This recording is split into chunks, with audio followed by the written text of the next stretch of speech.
अष्टम वेतन लागू पर एसबीआई पीओ को बढ़िब दरमा। शुणिकी आश्चर्य लगुच किंतु कथाटा सत।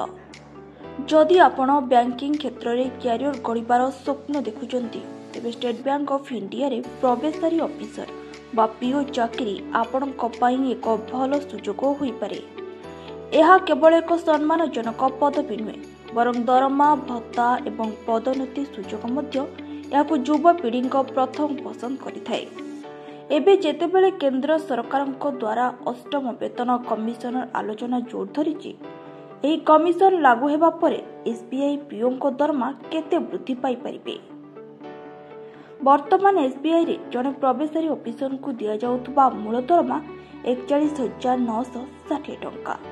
यह सहित महंगा भत्ता बा डीए, घर भड़ा भत्ता, एचआरए, स्वतंत्र भत्ता एवं अन्य भत्ता सहित मोट हाथ में दरमा प्रति मासरे प्राय 52,000 रु 55,000 टंका।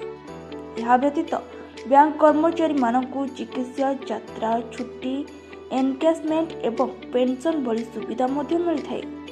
जदि अष्टम वेतन कमिशनर फिटमेंट फैक्टर को 2.86 करा जाए तेबे एसबीआई पीओ दरमा यथेष्ट वृद्धि पाई परिबो। रिपोर्ट अनुसार यह परिवर्तन पर एसबीआई पीओ इन हैंड दरमा प्रति मास 70,000 टंका 75,000 टंका पर्यंत पहुंची पारे। तेबे आम भिडियोटी भल लगी लाइक शेयर सब्सक्राइब करने को जमार भी भूलिबे नहीं।